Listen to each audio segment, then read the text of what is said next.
with Car Talks with Melly. I am excited to get started here. I'm going to talk about a topic that maybe you don't want to talk about. I don't know. But I'm excited. I'm excited because the kids are almost back to school. But I'm going to talk about getting through those trials and tribulations. People don't like to talk about that topic very much because they're like, whatever. They're going to be like, oh, it's okay. They don't know because I haven't been through it. Well, guess what? A lot of us have been through a lot too.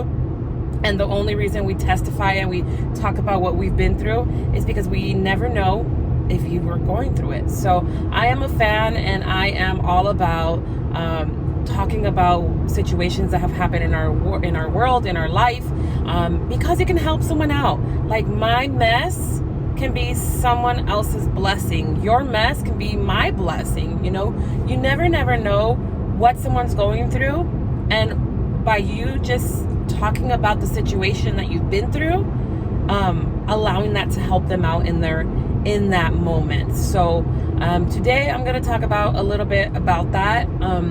A little bit about what happened to me when I was younger and go from there. So many of you might not know, and maybe you do know, but I got pregnant at 16 with my first child, and my mom, being a Mexican mom, said you either have an abortion or you get married. And I didn't believe in abortion because I said, you know what, no. So I ended up having to get married at the age of 16. And it wasn't something I really wanted to do, but I got emancipated, and that's where it all began. It began with abuse, physical, emotional, mental abuse, all kinds of abuse that you can talk about. I went through it, and imagine a kid having to go through that, you know? So I did that, and it was hell. It was rough.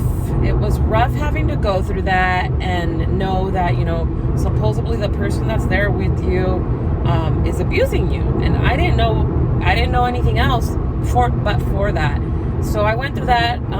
At the age of 18, I had my second son with him as well. I endured so much for 2 years. 2 years I endured so much. It was very sad. There was times I was crying. There was times that I just wished I wasn't alive. There was times, it was horrible. Very, very, very, very bad. I'm not going to get into details, but it was just horrible. But when my son was born, I called my mom one day. She was in San Diego at this time. I'm in Vegas. So I called my mom and I'm like, hey mom, how's it going? Moms know, okay? Moms know. So my mom, in that same day, even though I didn't tell her anything, drove all the way from San Diego with a truck with my uncle to Vegas. And she's like, let's go. And I'm like, what? She's like, I didn't feel it in your voice. Something's wrong. Tell me what's wrong. I told her. She's like, why didn't you tell me? Blah, blah, blah, blah. So in that moment, my mom just packed my 2 kids' things, clothes, a little bit of my clothes, and we left. We left to San Diego. She rescued me. And he still had the audacity to say, well, at least fix me my papers. And I'm like, boy, no. So we left to San Diego, and it was fine. Driving back to Vegas to drop off the kids every other weekend. It was rough, but I did it, you know? And at this point, I still hadn't worked. I still hadn't done anything. But it was okay. So months passed by. I thought it was so difficult to live over there in San Diego and then have to be traveling back. So I ended up moving back to Las Vegas. And I moved back to Las Vegas, and guess what? I got into a relationship. And guess what that relationship was? Another abusive one, except this time it was different because not only was the person abusing me, the person was abusing my kids, and I allowed it. Don't judge me. I'm just an abused woman, kid still, really 18-year-old in that moment. But then I decided that I needed to go back to school and do some college because when I was with my first husband, he did not allow me to finish school. So I was going to school for nursing at Nevada State College. And I was doing all the prerequisites. I was almost done. I just needed my science classes and I could get into the nursing program. But he didn't like it. He was very jealous, so he took me out. So I decided with this second boyfriend, guy in my life that I was going to go back to school. So I went back to school and I said, let me look for the fastest thing. And I went for a CNA. In 3 months, I was a CNA, found a job at a nursing home. It was fun. It was nice. It was interesting. And then I met somebody there and he became my friend. And, we decided that we were going to get together. I was going to break up with the guy because I was already done with all the abuse. And I was going to break with him. We were going to move in. He was going to help me with the kids, and I was going to help him with his issues. Anyways, cut it short. I moved out. We found a place. And then we ended up getting married. We fell in love. Blah, blah, blah, blah. We ended up getting married. And then again, I endured abuse. And I'm like, what the heck? It was like I was attracting abuse. Physical, mentally, and emotional abuse. It was ridiculous. I was like, God, I don't know. I wasn't really godly back then. I was like, I don't know. Got pregnant with my last child.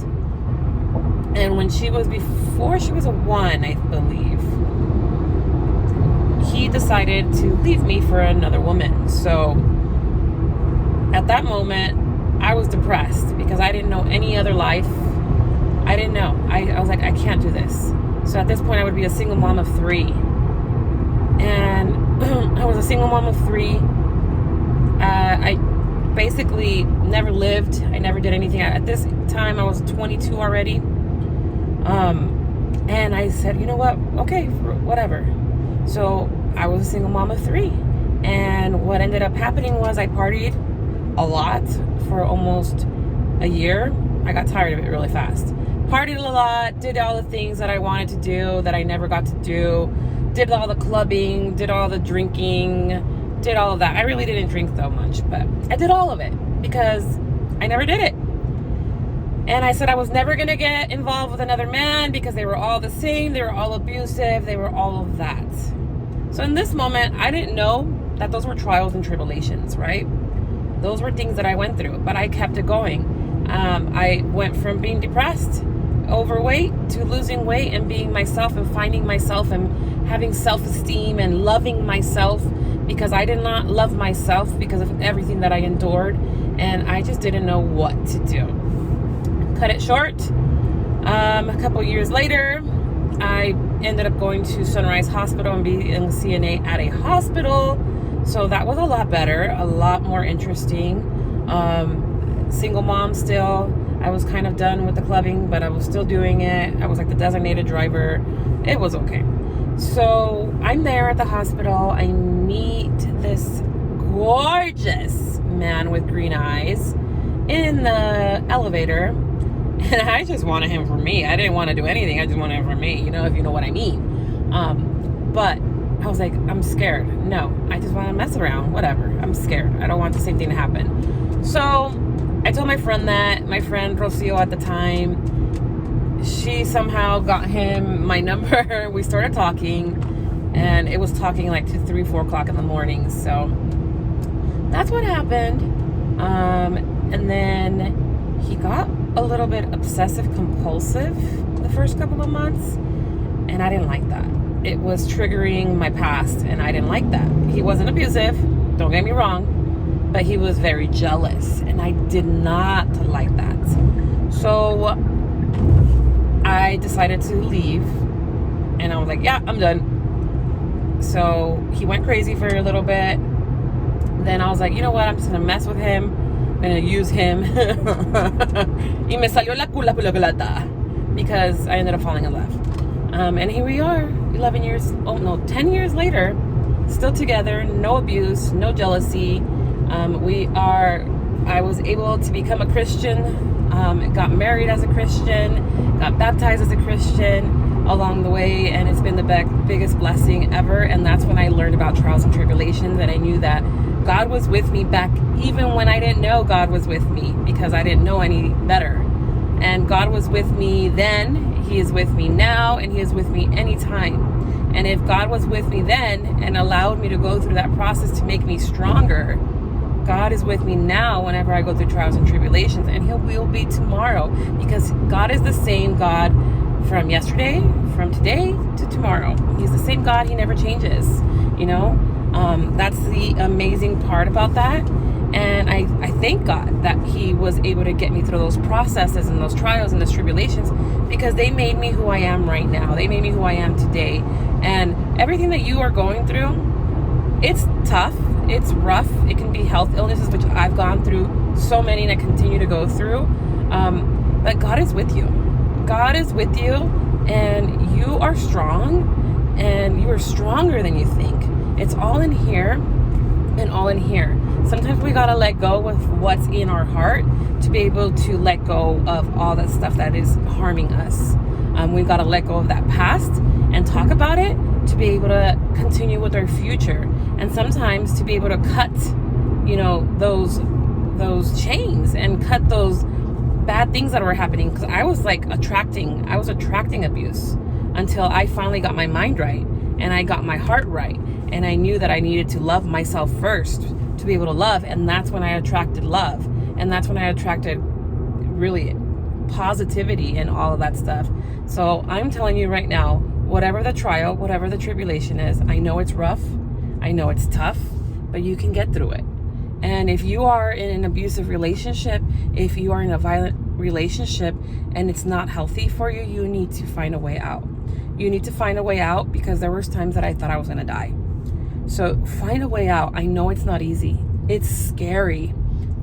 Yes, you can do it. Don't believe what they've been telling you of you can't do it alone. You can't do it by yourself. Yes, you can. It's going to be hard, but God's got you. It's going to be hard. And if you need to reach out and find help, find the help. But you are not alone. So I am here to tell you, you are not alone. Continue going. You got this, and get through those trials and tribulations. And don't forget that you have a God that loves you.